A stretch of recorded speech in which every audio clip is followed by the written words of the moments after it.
Dear friends, do you believe this? We are in the last video on Everyday at 6 American Literature. In this video, I am going to talk to you about Asian American writers, Chicano American writers, Caribbean American writers. They're all immigrants. And America is a melting pot of various cultures. So many immigrant writers. They are becoming increasingly important in the exams also.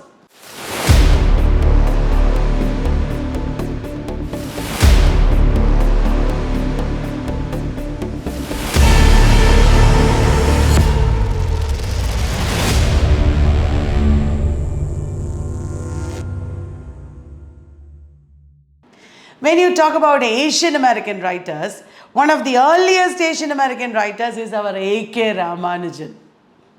A.K. Ramanujan, he was a folklorist, poet, very major essayist. We all know about him very much because he's one of the favorite Indian writers, isn't it? Where mirrors are windows, 300 Ramayanas. And is there an Indian way of thinking? These are very famous essays by A.K. Ramanujan. You might know that he wrote both in English and Kannada. Famous English poems are A River, Small Scale Reflections on a Great House. Write in the chat box the major poems of A.K. Ramanujan. Obituary, Love Poem for a Wife. There are a series of love poems that he has written. Hindu poems are there, of mother, among other things, of mothers, among other things, that is another poem. He wrote a lot about Indian culture, colonialism, domesticity. He wrote in a very curious mix of the traditional and the modern. And A.K. Ramanujan is a classic example of a diasporic writer. Now, talk about Asian Americans. We have Maxine Hong Kingston. Maxine Hong Kingston was a Chinese American. She is famous for The Woman Warrior, Trip Master, Monkey. These came in the 1970s, 80s period. Another Indian, Kashmiri American is Agar Shahid Ali. Agar Shahid Ali has written lots of poems that are usually prescribed in universities. For example, The Half-Inch Himalayas, that is also the title of his poetry collection. A Nostalgia's Map of America. He wrote a lot comparing America with Kashmir. And also Rooms Are Never Finished, The Country Without a Post Office, Call Me Ishmael Tonight. That is a book of ghazals. Adrian Rich, Agar Shahid Ali, these are American writers who wrote ghazals. Then there is another American poet from India, Mina Alexander. She has also written some novels apart from poetry collections. Recently in NET exam, they had asked about which of the following are not poetry collections by Mina Alexander. That question had come. Stone Roots, House of 1,000 Doors, River and Bridge, Illiterate Heart, Raw Silk. All these are famous collections of Mina Alexander. Nampally Road and Manhattan Music. These are her novels, and Fault Lines is a memoir. Now, Amy Tan, another Chinese American writer.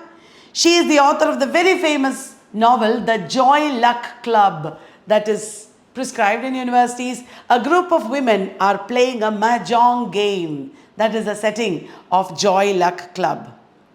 Then a very, very major writer that all of us know, Chitra Banerjee Divakaruni. Chitra Banerjee Divakaruni is a short story writer. Her first book is actually a short story collection, Arranged Marriage. And then she went on to write many important novels which mix magic realism with realism, such as The Mistress of Spices, Sister of My Heart, The Vine of Desire. There are two novels where she rewrote epics. Which are they? They are The Forest of Enchantments, that is based on Ramayana, and also, which is the novel based on Mahabharata, The Palace of Illusions. So she is a very major writer of the contemporary period. Recently, she published a book called Independence. The next important writer is Afghan American. I'm sure you guessed his name, Khalid Hosseini. The Kite Runner is a major novel and a movie, the story of the friendship of two boys who grow up, Amir and Hassan. And the next novel, A Thousand Splendid Suns, is about two women, Mariam and Laila. He has also written And the Mountains Echoed. A lot of his work is about Afghan culture vis-a-vis American culture. So Khalid Hosseini is important. Then one more important Indian writer is Jhumpa Lahiri. Jhumpa Lahiri, everybody knows, is the author of the short story collection Interpreter of Maladies. Then she has also written the famous novel The Namesake. The Namesake is about Ashok and Ashima and their son Gogol, issues of identity, roots. Gogol does not like his name, does not like his culture. You might have seen the movie, I'm sure.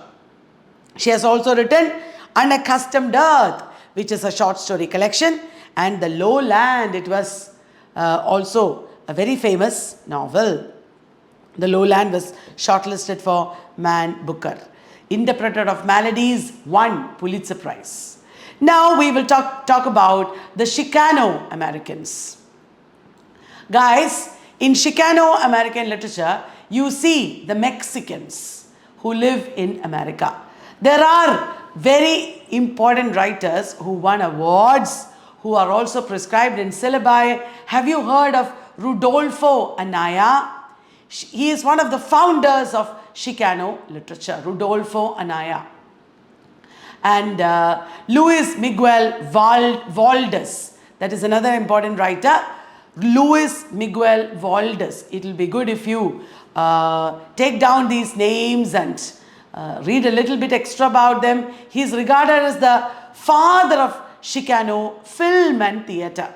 Okay, he was a theatre personality. I have already mentioned Gloria and Zelda at some point.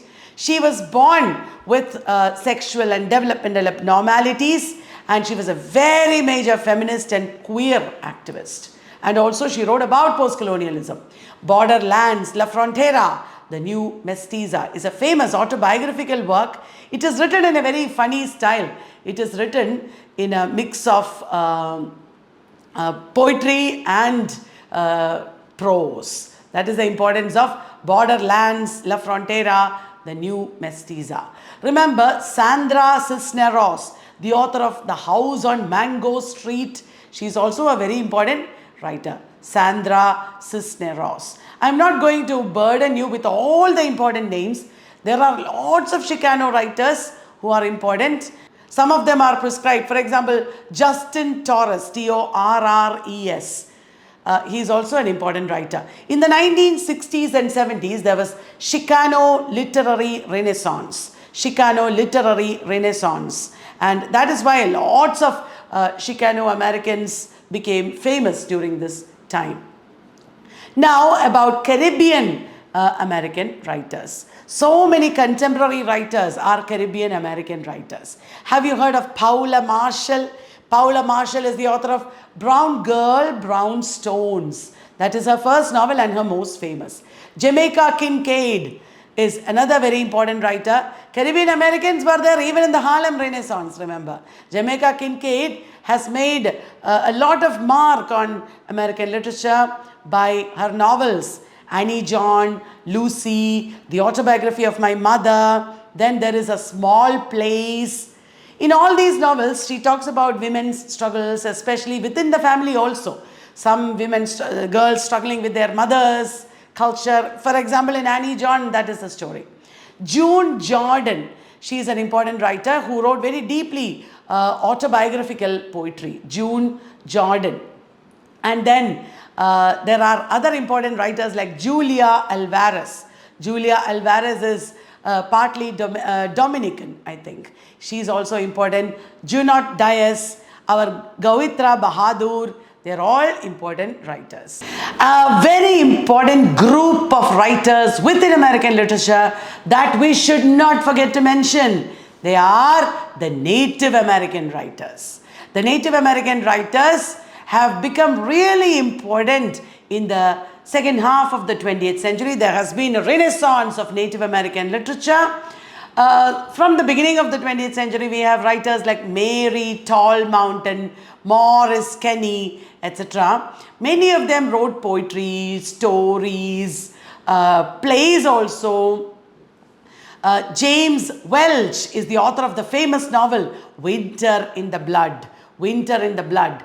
And very important, usually prescribed is Leslie Marmon Silko. Leslie Marmon Silko was a member of a tribe called Leguno Pueblo tribe. She was a novelist, poet, teacher. She has written short stories also. A very prominent figure of Native American Renaissance. What is the most important novel by Leslie Marmon Silko? It is prescribed in universities. You know it. It is Ceremony, 1977 novel.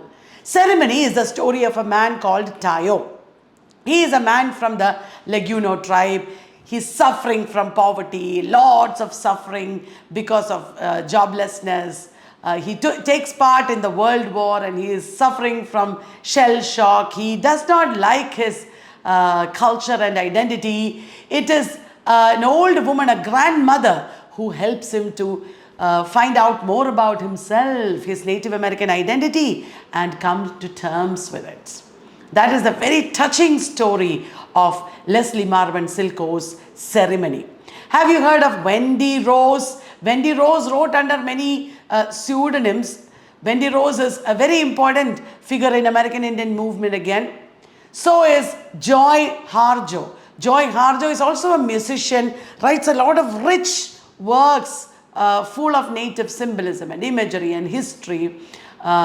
Louise Erdrich. She is not fully a native writer, but she has Native American ancestry. Louise Erdrich is also a best-known novelist of the contemporary times. She has written a trilogy called Justice Trilogy, and very famous is The Night Watchman that won Pulitzer Prize. And one more writer I should not fail to mention, Sherman Alexie. Sherman Alexie is a writer who wrote very famous books like The Absolute True Diary of a Part-Time Indian. It is a semi-autobiographical, very popular young adult fiction. There are many others like Thompson Highway, Tommy Orange, Richard Van Camp. Some of them are not fully Native American, some of them are Native Canadian also. Native American writers have been reclaiming their past in post-colonial times. One thing I want to tell you all, guys, it is extremely important that you read some of these writers. It is not enough if you know summaries. We should find time every day, maybe before the bedtime or something, for 1 hour or at least half an hour. We should read at least parts of their works. That will give us an understanding of the style of these writers, the theme, the way in which their stories are told. That is very important for remembering them. I have always seen that people who read will easily pass exams. So the exams are approaching. You are all struggling to remember everything. There is so much information we have all to remember. I know the pressure of it. I feel the same pressure. But one solution to it is to consistently every day read little bit. We should make it a practice. Okay? And also when you read, this is something that my father taught me from my childhood. You should make notes. You should have notebooks or some place where you write down your impressions, your memories of what you've read. Because even if you don't get to read all of your notes later, writing it down will immensely help you. Even when you watch YouTube videos, I would say you should sit at a table with pen and paper and write down notes. That will immensely help you. Okay? There is no need for exam pressure.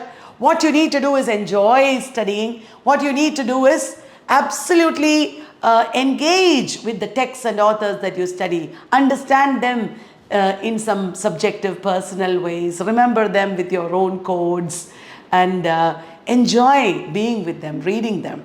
Okay? So I hope that will immensely help you in your approaching exams. So that brings us to the conclusion of the Everyday at 6 video series on American literature.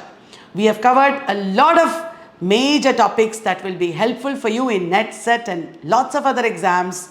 And coming up soon for you are more lecture series like this and more activities and competitions. Watch out for reels and YouTube shorts and take part in all of them. Let us have an amazing time together. Fun learning. With fun learning. Learning is not a burden. It is the most wonderful activity that we are doing together. I am there with you guys. Team Tess is there with you. We will be in this together, learning lots and lots of new things. Okay, so thank you very much. Bye-bye. I'll be back with more surprises and more video series. Bye-bye.